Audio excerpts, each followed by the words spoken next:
Hey, what's up, bitches? Hey, what's up, you guys? Mirage Knight here, coming at you with a discussion video on the Jeff Jones hype around Phantom Knights of Breaksword, and I think it's absolutely bananas.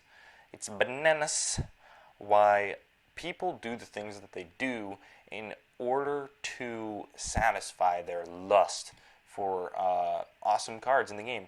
Now, I've never been a huge fan of Knights, but they are good in some aspects, but then Jeff Jones makes them excellent as far as a tournament goes, and then everyone goes like, woo! Mega Capital G calls them Yu-Gi-Oh! Sheep, but I call them hot dogs, and when I say hot dogs, it reminds me of these guys. Worm Apocalypse, these hot dog men that are like, woo! All over the place, and they get hyped for no reason, and the no reason is, this is just absolutely ridiculous. Like, I really don't understand it, but at the same time, people are followers, and I'm not really ragging on Jeff Jones because he's a leader. He took a deck and did something with it that it normally wouldn't be able to do, but he did it. And the people that go and they just follow the patterns and they hop on the bandwagon and they are like, oh, Phantom Knights, dude, they're so good. But a week ago they were saying, Monarchs, they're so good. And then the week before that, they were all about the Magic Specters. Magic Specters so good. And then the week before that, they were, Pepe's so good. Like it's a weekly occurrence for them to change their mind. And I don't want to say that, it's like my girlfriend when she goes shoe shopping. It's like, I like these ones.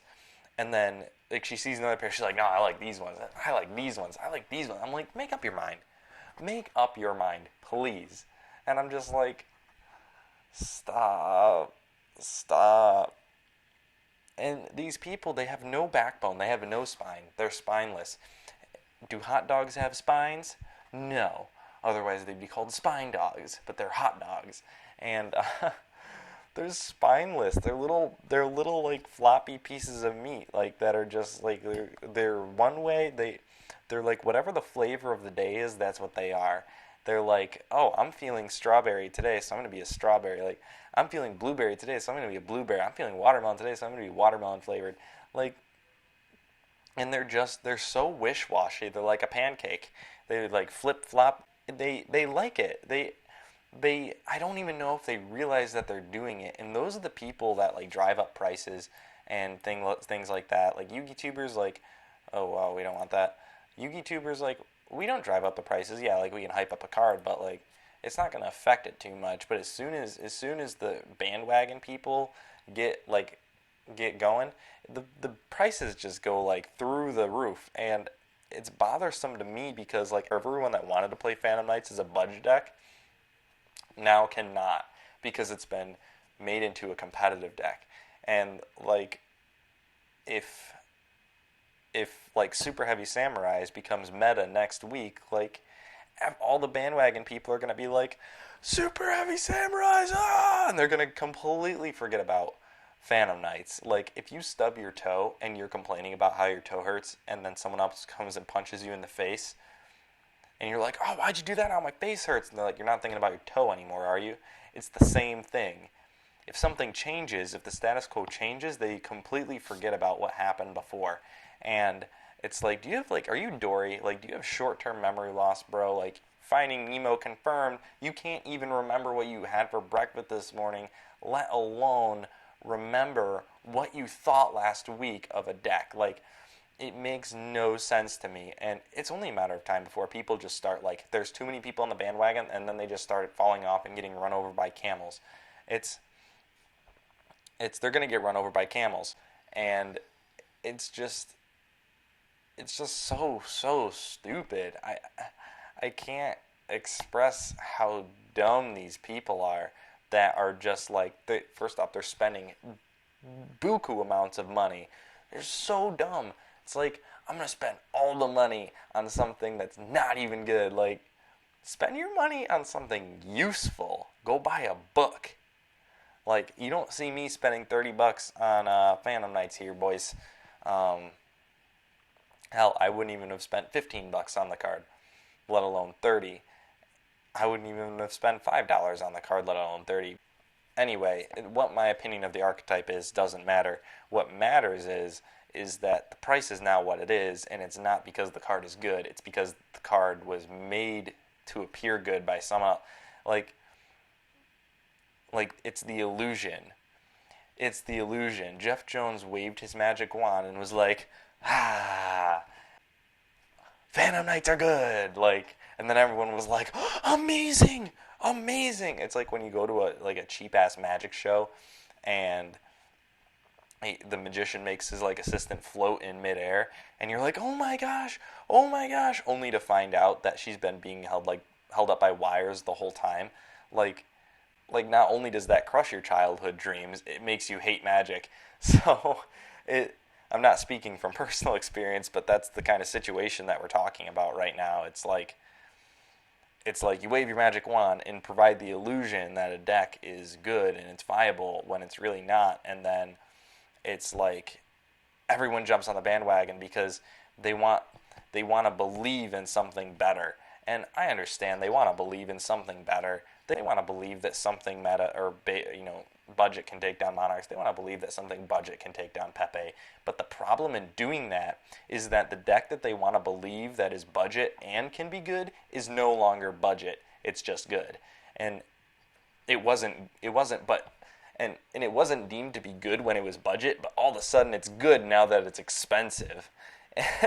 It's like, that's cheap, man. It can't be good, but now it's expensive. Must be good, when in reality 2 days ago the price was like not good, but now all of a sudden the price is double, and it's like, must be a good card because it's expensive, bro. I don't know, dude. Eye of Tamias is like $50, and it's a horrible card. It's a horrible card. I don't know. I remember when Harpy's Pet Dragon went up in price, and you know what? I remember the original Harpy's Pet Dragon, the way it was printed as a promo, as a prismatic secret rare, and that was a fan favorite card. Horrible card, not even good, but it was expensive. That card was like about $100 back when UDE was in control of the game, and like, I understand because it was a collector card, but now these cards aren't. The collector market is dead. Like, there's no collectors anymore, and it's just players, and it's so stupid where a card's viability is not necessarily indicative of its price. It's the other way around. A card's price is indicative of its viability, and that's not always true. I'm going to use again the example of Eye of Tamias. Horrible card, $50. Like, there's absolutely no reason why that card should be $50, but you know what? It is. And it makes zero sense to me why a card like this should be $30 and be deemed good now, when before, when it was $15, it was like, people weren't looking at it when it was $15, when it was actually affordable. But now that, it's attracted a lot of attention because it's gone up in price, all of a sudden now it's a good card.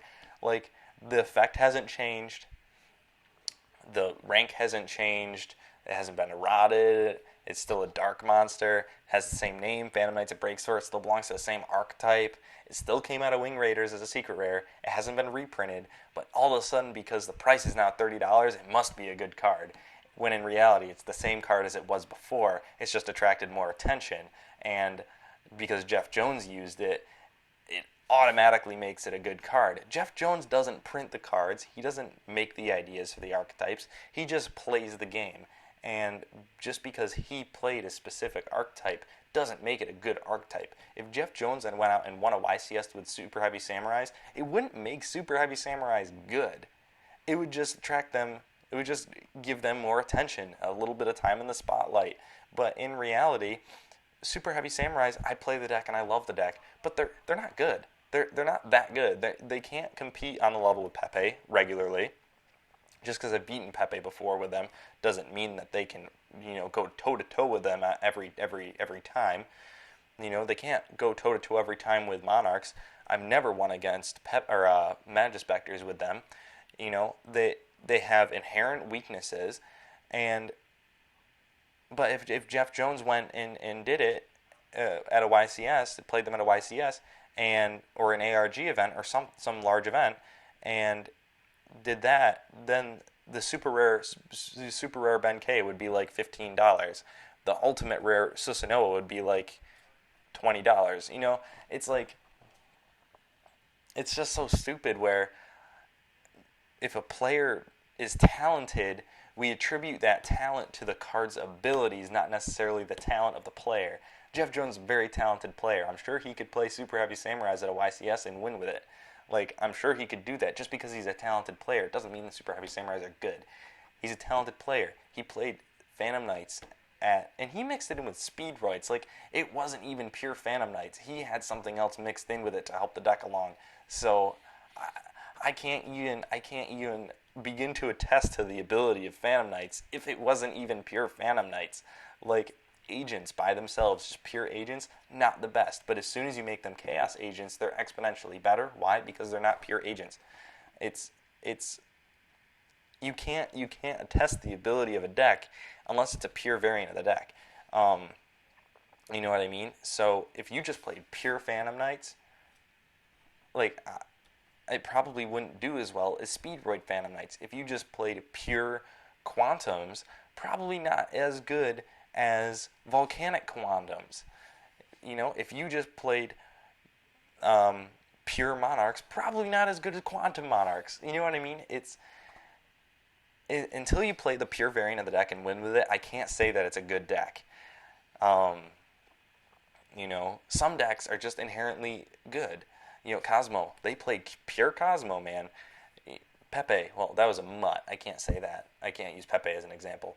Cleefort, people didn't play Cyber Dragon and Cleefort. People played Cleeforts and the Maxi and the Baylor, and that was it. Like, they played pure Cleeforts, man. They didn't use other scales or anything like that. It was just pure Cleeforts. Deck was inherently good. People played pure Shadalls. Pure Shadalls was great. People played, you know, Necros. So I can't really attest to the ability of Phantom Knights without actually playing the pure variant and seeing it win. So Jeff Jones, very talented player. Phantom Knights, probably not the best deck. So because the card hasn't changed, we have to attribute the price of the card to the talent of the player that piloted the deck, not necessarily the ability for the deck to win. And I think that is confusing a lot of players because obviously they're not making that connection. Their wires are crossed somewhere where it's like, oh, now it's a $30 card, must be good. Jeff Jones played it, must be good. He won with it, must be good. No, he's playing Speedroid Phantom Knights, and he's a champion. He's a Yu-Gi-Oh champion.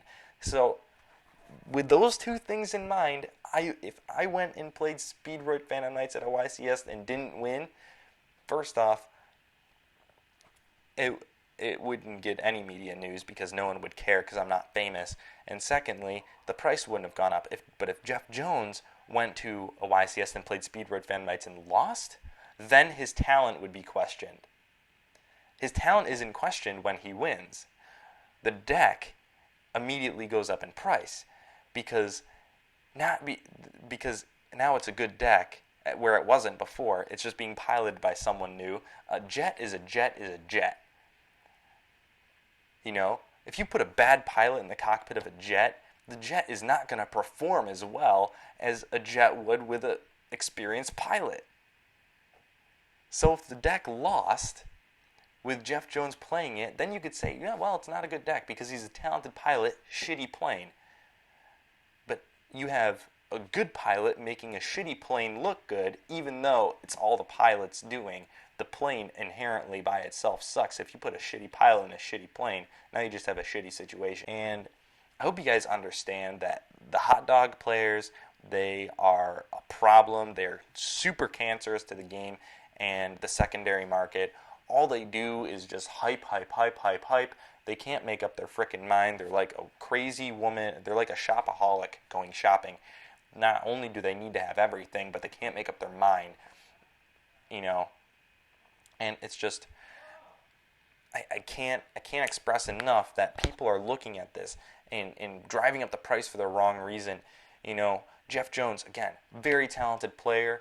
The deck is not good without a good pilot. Like, I'm going to use the analogy, like, again, I'm going to reiterate this. A shitty plane is a shitty plane. A good pilot in a shitty plane doesn't make the plane any better, just makes it perform in ways that it wouldn't be able to perform with a shitty pilot. A good plane with a bad pilot is still a good plane, but it's a bad pilot. And therefore, it's not the plane's fault that the plane is not performing to what it should be, simply because the pilot is not doing the right things. But if you put a good plane and a good pilot together, then you have a masterpiece. That's when Patrick Hoban goes and plays Pepe. You have a good plane and a good pilot. Phantom Knights, you have an okay to shitty plane and a good pilot. All of a sudden, people think that the plane is doing all the work when it's really not. It's the pilot.